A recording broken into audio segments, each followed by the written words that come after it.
শুরুতে doctor Jordan নামে এক ব্যক্তি একটা সাদা ইঁদুরের উপর এক্সপেরিমেন্ট করেন। তিনি ইঁদুরকে একটা বিশেষ ইনজেকশন দিয়ে সেটা একটা লকারে রেখে দেন, আর কিছুক্ষণ পর তিনি ল্যাবে এসে তার এক্সপেরিমেন্টের রেজাল্ট দেখে অবাক হয়ে যান। তাই দৌড়ে গিয়ে তার পার্টনার অ্যান্ড্রুকে বলেন, আমাদের মিশন সফল হয়েছে। এর প্রায় 5 বছর পর একটা কনফারেন্সে ওই ডক্টরের বন্ধু অ্যান্ড্রু একটা বক্স নিয়ে আসেন এবং সবাইকে বলে পৃথিবীতে জনসংখ্যা অনেক অতিরিক্ত হয়ে যাচ্ছে এবং এর জন্য পর্যাপ্ত পরিমাণে খাদ্য, পানি, বাসস্থান এবং বায়ুরও সমস্যা হচ্ছে। তো এই পৃথিবীতে মানুষের জীবন রক্ষা করার জন্য আমরা সম্পূর্ণ একটা নতুন পদ্ধতি আবিষ্কার করেছি। আর তারপর সেই বাক্সটা খোলা হয় আর তার ভেতর থেকে ডক্টর জর্ডান বের হয়ে আসে, অর্থাৎ সেই ব্যক্তি যে এক্সপেরিমেন্ট করেছিল। আর সেখানে তার হাইট ছিল মাত্র 5 ইঞ্চি। তাকে দেখে সেখানে উপস্থিত সবাই অবাক হয়ে যায়। তখন জর্ডান বলেন, 5 বছর আগে আমরা এই নিয়ে রিসার্চ শুরু করেছিলাম। আমরা ডাউনসাইজিং সম্পর্কে একটা খোঁজ করছিলাম, আর এটা হচ্ছে এমন একটা মেথড বা প্রক্রিয়া যার মাধ্যমে মানুষ বা যে কোনো প্রাণীর সাইজ পরিবর্তন করে ছোট্ট করে ফেলা যায়। এমনকি সে তার এই এক্সপেরিমেন্টে তার স্ত্রী সহ আরও 36 জন লোককে 5 ইঞ্চিতে রূপান্তরিত করেছে এবং তারা সবাই সাধারণ জীবনযাপন করছে। এই এক্সপেরিমেন্ট তারা এজন্যই করেছিল যাতে পৃথিবীতে অতিরিক্ত জনসংখ্যা হলেও তাতে পৃথিবীর যেন কোনো বড় ক্ষতি না হয়। যেমন একটা গরুর মাংস দিয়ে পুরো একটা দেশ চালানো যাবে, এছাড়াও 1 কেজি চাল দিয়ে পুরো 10টা গ্রামের খাদ্য সমস্যা দূর হয়ে যাবে। তো এরপরে এই পুরো পৃথিবীতে এই ডাউনসাইজিংয়ের কথা ছড়িয়ে পড়ে, আর এখানে পল নামের একটা ব্যক্তি এই খবর শুনে একেবারে পুরোপুরি হয়রান হয়ে যায়। আর সে পেশায় ছিল একজন ফিজিক্যাল থেরাপিস্ট, মানে ওই হাড্ডিগুটিতে চোট লাগলে যারা থেরাপি করে দেয় আর কি। তো যাই হোক, চাকরি না পাওয়ার কারণে সে একটা রেস্টুরেন্টে কাজ করত, আর সে অ্যানা নামের একটা মেয়ের সাথে বিবাহ বন্ধনে আবদ্ধ ছিল। তো তারা একটা নতুন ঘর নিয়েছিল, কিন্তু এটা তাদের বাজেটের অনেক বাইরে ছিল, কারণ তাদের আয় অনেক কম, মানে তাদের অনেক টাকার সমস্যা ছিল আর কি। তো কিছুদিন পর তারা একটা পার্টিতে যায়, আর সেখানে তাদের পুরনো বন্ধু বেড়াতে আসে, আর সেখানে পলের পুরনো বন্ধু তার স্ত্রীকে নিয়ে বেড়াতে এসেছে। এরপর পল যখন তার বন্ধু আর বন্ধুর স্ত্রীকে দেখে তখন সে অবাক হয়ে যায়, কারণ তারা দুজনেই ডাউন সাইজ হয়েছিল, মানে তারা দুজনেই সেই বিজ্ঞানী জর্ডানের আবিষ্কৃত প্রযুক্তি ব্যবহার করে সাইজে অনেক ছোট হয়ে গিয়েছিল। তো এরপর পল যখন তার ওই বন্ধুর সাথে কথা বলে তখন তার বন্ধু বলে, দেখো, এই ডাউন সাইজিং কিন্তু শুধুমাত্র পৃথিবীর জন্য নয়, আমাদের নিজেদের জন্যও অনেক উপকারী। দেখো, আমাদের মধ্যে যারা গরিব মানুষ রয়েছে বা যারা মিডিল ক্লাস রয়েছে তারা রিয়েল লাইফে একটা বাড়ি করতে গেলে অনেক টাকা খরচ হয় এবং অনেক কষ্ট থাকে, কিন্তু আমাদের সাইজ আমরা কমিয়ে ফেলার ফলে আমাদের ওই ডাউন সাইজের পৃথিবীতে কিন্তু আমরা অল্প টাকা খরচে অনেক বিলাসবহুল জীবনযাপন করতে পারি। মানে যেখানে ন্যূনতম 30 লাখ টাকা লাগে একটা বাড়ি তৈরি করতে, সেখানে মাত্র 50,000 টাকা ব্যয় করে ডাউন সাইজদের জন্য একটা রাজপ্রাসাদ গড়ে তোলা সম্ভব। তো এই কথাটা পলের মাথায় ধরে এবং সে ওই ডাউন সাইজিং নিয়ে ভাবতে থাকে, যাতে তার টাকার সমস্যা আর না থাকে, মানে অল্প টাকায় সে পৃথিবীর সবচেয়ে বিলাসবহুল জীবনযাপন করতে পারবে। তো এরপর পলের কাছে একটা দালালের কল আসে, আর এই দালালকে পল তাদের জন্য একটা অল্প দামে বাড়ি খোঁজার কাজ দিয়েছিল। এই দালাল বলে, আমি খুবই দুঃখিত, এত অল্প বাজেটে আমি তোমাদের জন্য কোনো বাড়ি খুঁজে পাচ্ছি না।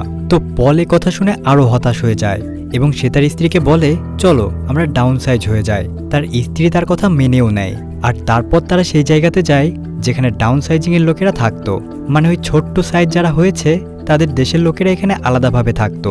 তো সেখানে গিয়ে তারা দেখে ওই ছোট লোকগুলো কত সহজে আর কত সুন্দরভাবে জীবন কাটাচ্ছে। তাদের একজনকে দেখে মনে হচ্ছে যে সবাই রাজা, সবাই আরব শেখদের মতো জীবন পার করছে। মানে বুঝতেই পারছেন সেখানে 3 কোটি টাকা দিয়ে একটা ফেরারি কার কেনার কোনো প্রয়োজন নেই, সেখানে আপনি 2000 টাকার একটা গাড়িতে চললেও বিলাসবহুল স্বাদ পাচ্ছেন, অর্থাৎ সবকিছু ছোট ছোট। তো তখন পল ফাইনালি সিদ্ধান্ত নিয়ে নেয় যে সে ডাউন সাইজ হবে আর ওই ডাউন সাইজের পৃথিবীতে বসবাস করবে। তো বাসায় এসে তারা তাদের সকল জিনিসপত্র বিক্রি করে দেয়, কারণ তারা ডাউন সাইজের যে কমিউনিটি বা দেশ আছে সেই দেশে চলে যাবে, আর ওই দেশের নাম হচ্ছে লেজারল্যান্ড। তো এই জন্য তারা নিজেদের ফ্যামিলি এবং ফ্রেন্ডসদের সাথে শেষবারের মতো দেখা করে এবং বেরিয়ে যায় সে উদ্দেশ্যে।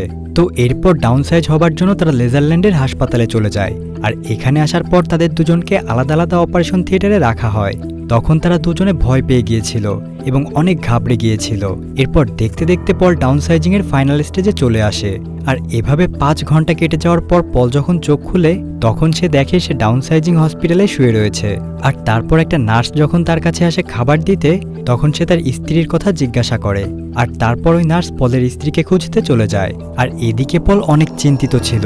তো এরপর নার্স ফেরত এসে তাকে বলে, তোমার জন্য একটা কল এসেছে, আর ওই কলটি তার স্ত্রীর ছিল। তার স্ত্রী তাকে বলে, দেখো, আমি কখনোই ডাউন সাইজিংয়ের পক্ষে ছিলাম না, শুধুমাত্র তোমার খুশির জন্য আমি এটা করতে চেয়েছিলাম, কিন্তু যখন প্রক্রিয়া শুরু হয় আমি এত বেশি ভয় পেয়ে যাই যে আমি আমার সিদ্ধান্ত পাল্টে দিয়েছি, আর এজন্য আমি আর ডাউনসাইজিং হইনি। মানে পল একাই শুধুমাত্র ডাউনসাইজ হয়ে গিয়েছে, আর অপারেশন হবার আগেই তার স্ত্রী সেখান থেকে চলে গিয়েছে। এর মানে হচ্ছে পল তার স্ত্রীকে সারা জীবনের জন্য হারিয়ে ফেলল। তো এজন্য পল একাই লেজারল্যান্ডে তার বুকিং দেওয়া বাড়িতে চলে যায়। কিন্তু এত বড় রাজকীয় একটা বাড়িতে গিয়ে তার স্ত্রীকে ছাড়া তার একদমই একা লাগছিল। মানে সে সব কিছুই পেয়েছে এখানে, তবে তারপরও কি যেন একটা নেই। তো এভাবেই পলের একাকী সময় কাটতে থাকে, আর দেখতে দেখতে একটা বছর কেটে যায়। তো একদিন পলের কাছে হঠাৎ একটা ডিভোর্স লেটার আসে, অর্থাৎ পলের স্ত্রী তাকে ডিভোর্স লেটার পাঠিয়ে দিয়েছে। পল ওই লেটারে সাইন করে দেয়। তবে এবার নিয়ম অনুযায়ী পলের অর্ধেক টাকা কিন্তু এখন পলের স্ত্রী পাবে। এদিকে পল আবার এই ডাউনসাইজ হবার জন্য এজেন্টের কাছেও অনেক টাকা জমা দিয়েছে, আর তার সেই টাকা থেকে অর্ধেক টাকা এখন তার স্ত্রী নিয়ে যাবে। তো এই কারণে পল এখানে যে ঘরে একটা লাক্সারিয়াস লাইফ কাটাচ্ছিল সে ঘরটাও তাকে ছেড়ে দিতে হয়, আর তাকে একটা ছোট্ট বাসায় শিফট হতে হয়, কারণ তার কাছে বেশি টাকা ছিল না। আর তাছাড়াও তাকে এখন জীবন কাটানোর জন্য এখানকার একটা কল সেন্টারে কাজ করা শুরু করতে হয়। মানে সে যে বিলাসবহুল জীবন কাটানোর জন্য এখানে এসেছিল তার কিছুই হলো না, উল্টো সবই হারালো। তো কিছুদিন পার হবার পর ক্রিশ্চিয়ান নামের একটা মেয়ের সাথে তার প্রেমের সম্পর্ক শুরু হয়। কিন্তু কিছুদিন যাওয়ার পরে ক্রিশ্চিয়ান নামের ওই মেয়েটির মনে হয় তাদের সম্পর্ক খুব দ্রুত সামনের দিকে এগিয়ে যাচ্ছে, আর তাই সে আলতু ফালতু কারণ দেখিয়ে ব্রেকআপ করে চলে যায়। তো ব্রেকআপের পরে একদিন পল একটা পার্টিতে যায়, এবং ওই পার্টিতে একটা মেয়ে তাকে এক ধরনের ড্রাগ দেয়, আর ওই ড্রাগস খেয়ে পল সেখানে অজ্ঞান হয়ে পড়ে থাকে। এরপর ওই বাড়িতে কলিং বেল বাজার শব্দে তার ঘুম ভাঙে, এবং 3 জন হাউসকিপারকে ঘরে আসতে দেখে। মানে এরা ওই ঘরটা পরিষ্কার করার জন্য এসেছে। তো ওই হাউসকিপারদের মধ্য থেকে একটা মেয়ে বাথরুমে থাকা কিছু ওষুধ তার ব্যাগে রাখে, মানে ওষুধ চুরি করছে। তো ওই মেয়েটি পলের হাতে ধরা পড়ে যায়। এরপর পল মেয়েটিকে তার নাম জিজ্ঞাসা করে, তখন মেয়েটি তার নাম বলে ইয়ানিয়াং, আর বলে আমার বন্ধু অসুস্থ, তাই আমি ওষুধ নিয়ে যাচ্ছি। আর পল এরপর যখন তার পায়ের দিকে লক্ষ্য করে তখন বুঝতে পারে মেয়েটির পাটা কৃত্রিম, মানে নকল পা, এবং সেটা আস্তে আস্তে খারাপ হয়ে যাচ্ছে। তো পল বলে এই পাটা দ্রুত পরিবর্তন করতে হবে, তা না হলে তুমি হাঁটতেই পারবে না। আর তখন ওর সাথে কথা বলতে বলতে পলের মনে হয় এই মেয়েটির চেহারা তার কাছে চেনা চেনা লাগছে। আর তখনই পলের মনে পড়ে কয়েক বছর আগে এই মেয়েটি মানব পাচারের জন্য ধরা পড়েছিল, আর শাস্তিস্বরূপ ওকে ডাউনসাইজ করে এখানে পাঠিয়ে দেওয়া হয়েছে, যাতে বাইরের পৃথিবীতে ও আর কোনো ক্রাইম করতে না পারে। আর ডাউনসাইজিং করার সময় একটা সমস্যার কারণে তার একটা পা নষ্ট হয়ে গিয়েছে। এসব মনে করে পল মেয়েটিকে বলে তুমি মিথ্যা কথা বলছো। তো প্রমাণ দেওয়ার জন্য ওই মেয়েটি পলকে একটা জায়গায় নিয়ে যায়। পল তখনও ভাবতো ডাউনসাইজিংয়ের এই দুনিয়াটা হয়তো অনেক বেশি লাক্সারিয়াস, মানে অত্যন্ত বিলাসবহুল আর হাইফাই আর কি। কিন্তু ওই মেয়েটির সাথে গিয়ে সে ডাউনসাইজদের আরেকটি গরিব কমিউনিটি দেখতে পায়। মানে সেখানে যারা ছিল তারা সবাই অত্যন্ত কষ্টের সাথে দিন কাটাচ্ছিল, আর এখানে যে লোকগুলো ছিল তারা ওই লাক্সারিয়াস শহরের লোকদের খেদমতের জন্য এখানে বসবাস করত। অর্থাৎ যে শহর থেকে পল এসেছে তারা ওই শহরের লোকদের সেবা করত। এসব দেখে পল পুরো অবাক হয়ে যায়, আর ভাবে এদের সঙ্গে পুরো বেইমানি হয়েছে, কারণ লেজারল্যান্ডে শুধুমাত্র ধনী লোকই নয়, এখানে গরিব বানিয়েও অনেক লোককে রাখা হয়েছে। তো যাই হোক, পল ওই মেয়েটির বাসায় যায় এবং মেয়েটির বন্ধুকে চেক আপ করে জানতে পারে তার বন্ধুর ক্যান্সার হয়েছে। এরপর ইয়াং তার বন্ধুকে ওই ওষুধগুলো দেয়, আর পল বলে আমি আগামী বৃহস্পতিবার আবারও তোমাদের বাড়িতে আসব এবং তোমাদের খোঁজ নিব। কিন্তু পল যখন পরের বৃহস্পতিবার আসে তখন দেখে ইয়াংয়ের বান্ধবী মারা গিয়েছে। তখন পল ইয়াংকে সান্ত্বনা দিতে থাকে, আর এভাবে তাদের দুজনের মধ্যে ভালো একটা বন্ধুত্ব হয়ে যায়। আর এর জন্য পল ভাবে ইয়াংয়ের ওই নকল পাটা সে নিজেই ঠিক করে দেবে। তো এজন্য পল ইয়াংয়ের ওই নকল পাটা নেয় ঠিক করার উদ্দেশ্যে, কিন্তু উল্টো আরও ভুলবশত হাত থেকে পড়ে সেটি ভেঙে যায়। এ কারণে ইয়াং অনেক রেগে যায়, কারণ সেটি ছাড়া সে এখন হাঁটতেই পারবে না, কাজেও যেতে পারবে না, তাই তাকে না খেয়ে মরতে হবে। এদিকে তার কাছে অত টাকা নেই যে সে একটা নতুন পা লাগিয়ে নিবে, আর পলের পকেটের অবস্থাও তো বেশ খারাপ। তো এজন্য ইয়াং পলকে বলে এখন থেকে আমার কাজ তুমি করে দেবে। তাই পল বাধ্যতামূলক ইয়াংকে নিয়ে বাড়িতে যায়, আর ইয়াংয়ের হয়ে ডিউটি পূরণ করে। তো একদিন ইয়াংয়ের ডিউটি পড়ে পলের এক বন্ধুর বাড়িতে, আর এদিকে ইয়াংয়ের বদলে তো পল কাজ করবে। তো পলের বন্ধু পলকে দেখে চিনে ফেলে, আর তার এমন অবস্থা দেখে খুবই কষ্ট পায়, আর এর সাথে অনেক হাসতেও থাকে। তারপর সে জানতে চায় যে কি হয়েছে, ঘটনাটা কি। তখন পল তাকে সব খুলে বলে, আর পলকে সাহায্য করার জন্য পলের বন্ধু ইয়াংকে ডেকে বলে আমাদের একটা বিজনেস ট্রিপে কিছুদিনের জন্য বাইরে যেতে হবে, আর আমাদের এক্সট্রা হেল্পার হিসেবে আমরা পলকে সাথে নিয়ে যাব। মানে তারা পলকে ইয়াংয়ের খপ্পর থেকে বাঁচাতে চাইছে আর কি। কিন্তু এই কথা শুনে ইয়াং জেদ করে বলে, আমিও তোমাদের সাথে যাব। আর সে বলে অনেক বছর ধরে আমি এই ডাউনসাইজিংয়ের যে আবিষ্কারক অর্থাৎ ডক্টর জর্ডানের সাথে দেখা করতে চাই, কারণ তিনি এই পদ্ধতি আবিষ্কার করেছিলেন। তবে কাউকে ডাউনসাইজ হতে জোর করেননি, কিন্তু আমাকে জোর করেই ডাউনসাইজ করে দেওয়া হয়েছিল। এবং আমি শুনেছি উনি যখন আমার কথা শুনেছিলেন তখন অনেক খারাপ লেগেছিল ওনার, আর এজন্য উনি আমার সাথে দেখাও করতে চেয়েছিলেন।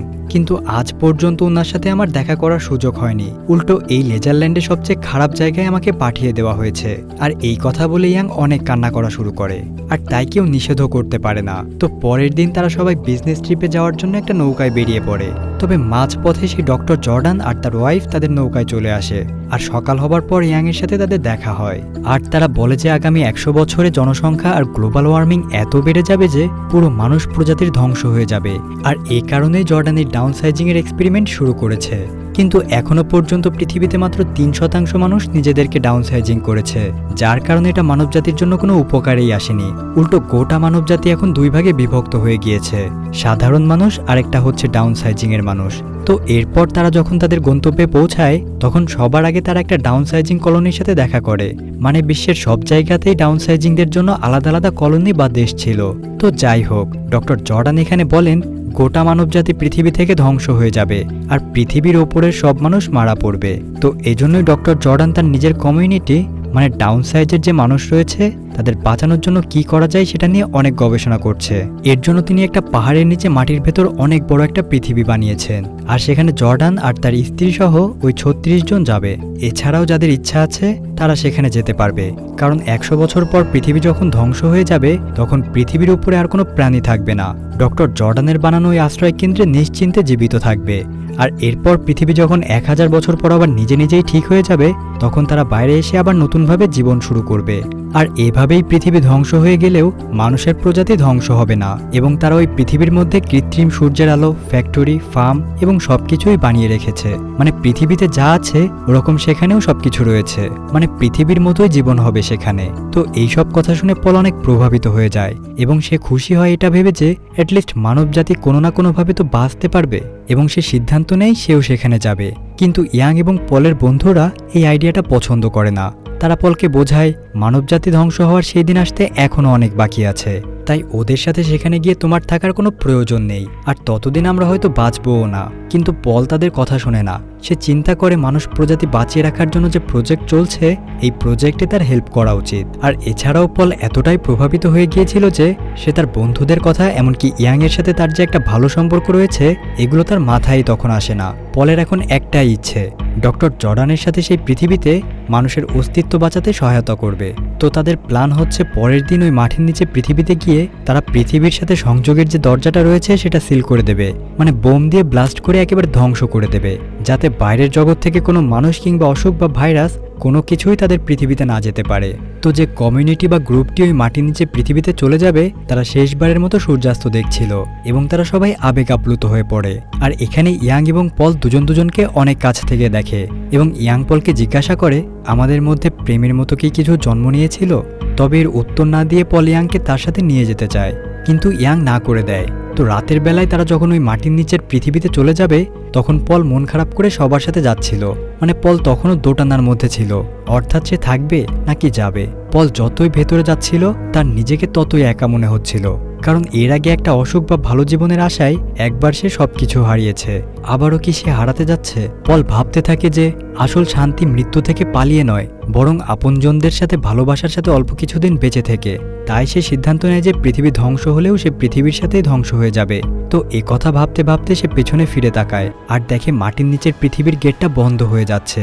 তো গেটটা যখন বন্ধ হয়ে যাবে তখনই সে কোনো মতে দৌড়ে সেই ওয়ার্ল্ড থেকে বের হয়ে আসে, আর তখনই ওই মাটির নিচের ওয়ার্ল্ডের গেটটা ব্লাস্ট হয়ে যায়, আর মাটির নিচের পৃথিবীর ওই মানুষগুলো সারা জীবনের জন্য সেখানে লক হয়ে যায় এবং তারা মিনিমাম 1000 বছর পর সেখান থেকে বাইরে বের হবে। আর এরপর পল ইয়াং আর তার বন্ধুদের নিয়ে ওই নৌকা দিয়ে আবার লেজারল্যান্ডের উদ্দেশ্যে বেরিয়ে পড়ে। আর এখানেই আমাদের গল্পটি শেষ হচ্ছে। তো